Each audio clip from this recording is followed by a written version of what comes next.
This channel does not promote any violent, harmful, or illegal activities. All content provided by this channel is meant for an educational purpose only.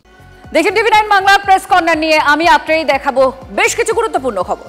ভুয়ো থানা, ভুয়ো পুলিশের পর এবার ভুয়ো trade লাইসেন্সের খোঁজ শিলিগুড়িতে। সাদা কাগজ, সেই সাদা কাগজ জমা দিলেই সরকারি লাইসেন্স পাওয়া যাচ্ছে, অর্থাৎ ব্যবসায়ীরা লাইসেন্স পেয়ে যাচ্ছেন। আর সেই ট্রেড লাইসেন্স দেখিয়ে ব্যাংকে একটা কারেন্ট অ্যাকাউন্ট খোলা হচ্ছে, আর সেখানেই চলছে কালো টাকার কারবার। দেখুন কিভাবে এই চক্র চলছে, কিভাবে প্রকাশ্যে এলো চক্র, সবটাই আপনাদের সামনে তুলে ধরবো। স্বাধীনতা দিবস উপলক্ষে থাকছে বিশেষ অফার আদি ঢাকেশ্বরী বস্ত্রালয়, গড়িয়াহাটের ট্রায়াঙ্গুলার পার্ক। ভুয়ো ট্রেড লাইসেন্সের খোঁজ শিলিগুড়িতে। সাদা কাগজ জমা দেওয়া হচ্ছে আর তাতেই একটা ট্রেড লাইসেন্স পেয়ে যাচ্ছেন, আর তার সঙ্গে সঙ্গে ব্যাংকে খুলে যাচ্ছে একটা কারেন্ট অ্যাকাউন্ট, আর সেখানেই লক্ষ লক্ষ টাকার লেনদেন হচ্ছে। কালো টাকা সাদা করবার কারবার চলছে।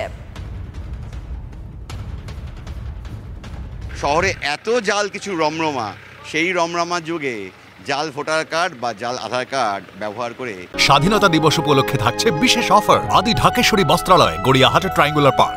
মোবাইলের সিম তুলে তাতে এই ওটিপি নিয়ে ট্রেড লাইসেন্স ব্যবহার করা নতুন কিছু নয়। কিন্তু কেন? এক্ষেত্রে আবার চমক। তদন্ত বলছে এই ট্রেড লাইসেন্স ব্যবহার করেই ব্যাঙ্কগুলোতে খোলা যায় কারেন্ট অ্যাকাউন্ট, যেমনটা এই ক্ষেত্রে হয়েছিল।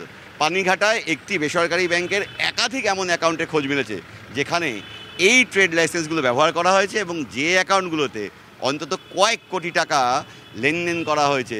পুলিশের তদন্ত বলছে যার সবটাই রহস্যময়।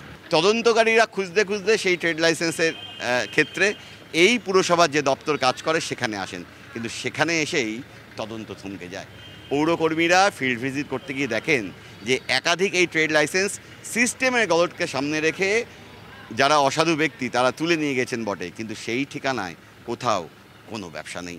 গোটা ঘটনা সামনে আসতেই কার্যত তোলপাড় শুরু হয়েছে শিলিগুড়ি পৌর নিগমে।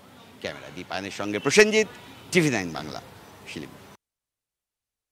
অফলাইনে আমরা সব ডকুমেন্টস দেখতাম, দেখার পরে অ্যাপ্রুভাল হইতো ট্রেড লাইসেন্স, আর এখন সেটা কিন্তু হচ্ছে না। সেটা এখন অটো জেনারেট। সব সমস্যা ওইটাই হচ্ছে, দেখা গেলো ভুলভাল ডকুমেন্টস দিয়ে বাড়াচ্ছে। তখন আমাদের যে কন্ট্যাক্ট নাম্বার থাকে এখানে অনলাইনে আমাদের ট্রেড লাইসেন্সের ভিতরেই মনে করা থাকে, সেটা ওই কন্ট্যাক্ট নাম্বারও রং থাকে, লাগে না। কিন্তু সাদা কাগজও দেয়, শুধু খালি পেমেন্ট করতে লাগে অনলাইনে। পেমেন্ট করার পরে সাদা কাগজ দিলেও লাইসেন্স বেরিয়ে চলে আসে, তার নামে চলে আসে। জালিয়াতিতে প্রচুর হচ্ছে। মিরিক থানা থেকে আসছে যে এগুলা ট্রেড লাইসেন্স অনেকগুলো 50-60টার নম্বর দিচ্ছে, বলছে যে এদের কী আছে ডকুমেন্ট সাবমিট ভেরিফিকেশন কর্পোরেশন থেকে চাইছে। মনে যাদের অফিসার থেকে কথা বললে জানতে পারলাম আমরা কিছুটা, এখানে কোনো লোন টোন গরিব মানুষের ডকুমেন্ট নিয়ে কোনো একটা ফ্রড লোক ওদেরকে ট্রেড লাইসেন্স বানিয়ে তাদের নামে মনে হয় কিছু টাকা ব্যাংক থেকে লোন টোন বা টাকা পয়সা লেনদেন করেছে মনে হয়। এবং এটা তো আপনারা যখন খুঁজতে যাচ্ছেন এই ট্রেড লাইসেন্স, হ্যাঁ, এই অ্যাড্রেসে পাচ্ছি না আমরা। সার্ভারে আছে কিন্তু বাস্তবে নেই। সাদা কাগজ একটা ডকুমেন্ট রামসাম একটা কাগজ জমা দিলেই বেরিয়ে আসে।